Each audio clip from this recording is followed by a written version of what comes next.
2 अप्रैल को वक्फ amendment bill संसद में पेश करने की तैयारी में सरकार है, लेकिन इससे पहले ही विपक्ष ने इसे सियासी रंग देना शुरू कर दिया है। ईद के मौके पर लाखों मुस्लिमों ने काली पट्टी बांधकर नमाज अदा की है, जिसे विपक्ष ने हवा देने में अब कोई कसर नहीं छोड़ी है। समाजवादी पार्टी और कांग्रेस समेत तमाम विपक्षी दल के नेता इस बिल का विरोध कर रहे हैं, लेकिन सवाल यह कि पार्टियां वक्फ संपत्तियों पर पारदर्शिता लाने के खिलाफ क्यों हैं? सच तो यह भी है कि वक्फ बोर्ड में दशकों से घोटाले हो रहे हैं, लेकिन वोट बैंक की राजनीति के करने वाले दल कभी इस पर आवाज नहीं उठाते। जब सरकार बेनामी संपत्तियों पर शिकंजा कसने के कानून बना रही है, तो विपक्ष तुष्टीकरण की राजनीति में जुटा हुआ है। सवाल यह कि आखिर ये पार्टियां वक्फ की आड़ में कितने हित साध रही हैं, इस पर विपक्ष को जवाब देना चाहिए। लेकिन उससे पहले कैसे वक्फ को सियासी रंग देने की कोशिश की गई है, उसकी तमाम प्रतिक्रियाएं भी आपको बहुत जल्दी से सुनवा देते हैं। मुझे तो लगता है कि ये विरोध कहीं न कहीं एक सोची समझी रणनीति के तहत है। नहीं तो ये रमजान का महीना था। कल ईद में जिस तरह से all India Muslim personal law board ने कहा कि काली पट्टी बांध करके जाएं, तो कल इबादत का दिन था। अलविदा की जुमा इबादत का दिन था, लेकिन all India Muslim personal law board ने इस पवित्र रमजान के महीने को इबादत की जगह सियासत बना दिया। और पूरी सियासत क्या कभी एक महीने जो रोजेदार उपवास रखते हों, रोजा रखते हों, उस रोजे के बाद अगर लोग प्रेयर कर रहे हैं अपने गॉड के नाम पे, अल्लाह के नाम पे, उनको कहा जा रहा है कि काली पट्टी बांध करके जाइए? नहीं, वक्फ बोर्ड के खिलाफ हैं हम लोग। इसलिए खिलाफ हैं क्योंकि भारतीय जनता पार्टी हर जगह हस्तक्षेप करना चाहती है। भारतीय जनता पार्टी हर जगह अपना कंट्रोल चाहती है। ये भारतीय जनता पार्टी किससे क्या कहलवा दे, किससे क्या करवा दे, ये भारतीय जनता पार्टी का कमाल है। कहाँ डिबेट डिस्कशन की बात हो रही है? कौन सी लोकतांत्रिक प्रक्रियाओं का या संसदीय परंपराओं का पालन हो रहा है? एलओपी को बोलने नहीं देते। मतलब हमेशा ये होता था कि एलओपी खड़ा हो जाए तो एलओपी को बोलने की इजाजत मिलती थी। एलओपी को बोलने नहीं देते, माइक बंद कर देते हैं। सारे फ्लोर लीडर्स ने, हमने 27 तारीख को लिखा भी था, सब फ्लोर लीडर्स ने और एमपीज ने लिखा है स्पीकर सर से कि स्पीकर साहब देखिए क्या हो रहा है। आपने उपाध्यक्ष का पद खाली रखा हुआ है 2019 से, तो सारी संसदीय परंपराओं को तो ध्वस्त कर रहे हैं। आप कर कहा रहे हैं? आप डिबेट की बात कर रहे हैं। आप डिबेट आप देख लीजिएगा, जैसे ही हम बोलना शुरू करेंगे माइक बंद कर देंगे।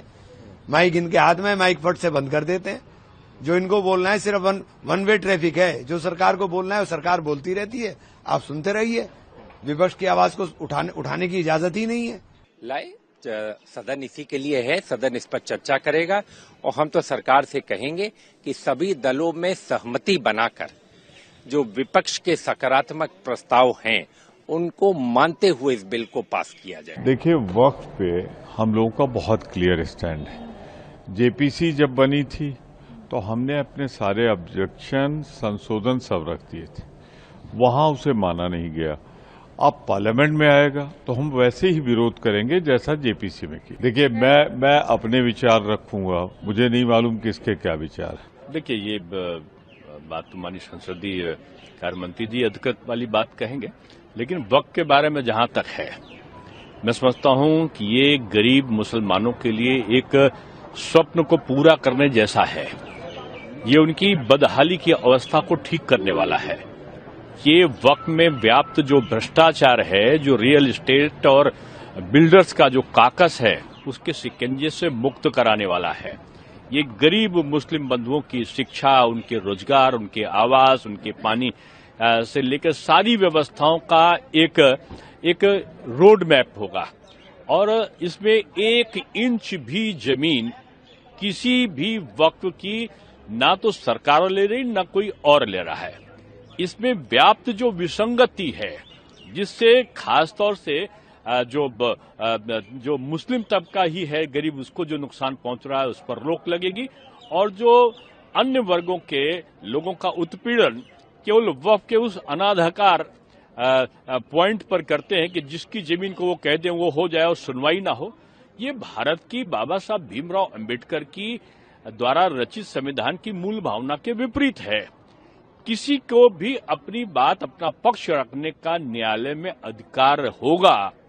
ये संशोधन अगर इसका कोई विरोध करता है तो मैं समझता हूं कि वो संविधान विरोधी है, वो अंबेडकर जी का विरोध करने वाला है। ये लोकतंत्र में संपूर्ण तानाशाही है। समाजवादी पार्टी और हमारे नेता माननीय अखिलेश यादव जी डे 1 से वक्फ बिल का लाने का ही सदन में विरोध हम लोग कर रहे थे। सदन में आया तो हम लोगों के विरोध की वजह से इसे ज्वाइंट पार्लियामेंट कमेटी को सौंपा गया। हमारे मेंबर मुहिबुल्लाह नदवी सहित विपक्ष के जितने भी मेंबर थे उनके एक भी अमेंडमेंट को स्वीकार नहीं किया गया। वक्फ बिल को लेकर के सड़कों पर भी आम आदमी उतर करके अपनी बात रखने का प्रयास कर रहा है, क्योंकि उसे लग रहा है कि सदन में उसे न्याय नहीं मिल पा रहा है। कहीं न कहीं भारतीय जनता पार्टी की निगाह इस देश की बेशकीमती वक्फ जमीनों पर है, जिसको कब्जा करके अपने उद्योगपति मित्रों को देना चाहती। हमें पूरी आशंका थी कि इसी सेशन में लास्ट के दिनों में ये वक्फ बिल लाएंगे, और अगर ये लाते हैं तो इसका जम करके विरोध सदन के अंदर भी समाजवादी पार्टी करेगी और सदन के बाहर भी इसका विरोध करेगी। इस देश में सांप्रदायिक सद्भाव बिगाड़ने के लिए योजना बनाई गई थी, बनाया गया और जबरदस्ती जल्दी से जॉइंट पार्लियामेंट्री कमेटी में उसको पास कराया गया। विपक्ष को हजारों पन्नों की रिपोर्ट एक दिन पहले दी गई, न पढ़ने का मौका मिला न कुछ, और बहुमत के बल पर उसको पास करा लिया। यहां भी करा लेंगे। इनका उद्देश्य यही है। जब से सत्ता में बीजेपी आई है, बीजेपी का उद्देश्य सिर्फ ये रहा है कि किस तरह से इस देश में सद्भाव बिगड़े।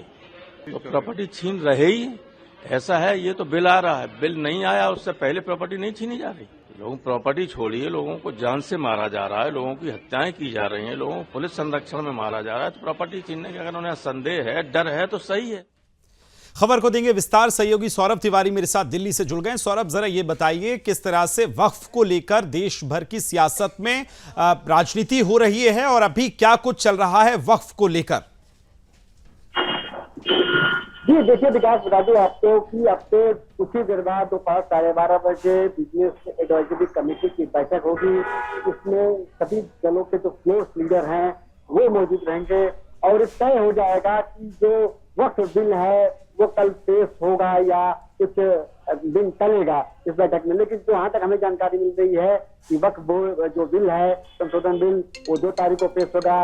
अभी से कुछ देर पहले जो लोकसभा की कार्रवाई है वो 2 बजे तक के लिए स्थगित कर दी गई है। विपक्ष लगातार हंगामे कर रहा था, प्ले कार्ड लेकर आ रहा था। लोकसभा के जो स्पीकर हैं ओम बिरला, वो लगातार विपक्ष से मारता रहे थे, उनको नसीहत दे रहे थे।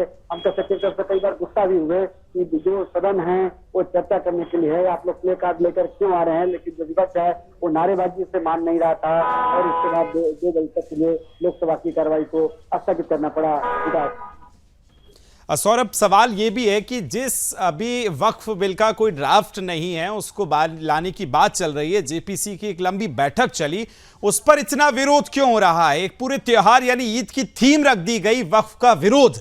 किस बात को लेकर जो ऑपोजिशन है उसको आपत्ति है, क्यों वो ये विरोध जता रहा है? जी देखिए, आपको याद होगा विकास की लोकसभा का जब चुनाव चल रहा था तो जो विपक्ष है उसने कहा था कि बीजेपी संविधान को खत्म करेगी। ठीक है सौरभ, लौट रहा हूं आपके पास। फिलहाल बहुत शुक्रिया तमाम जानकारी साझा करने के लिए।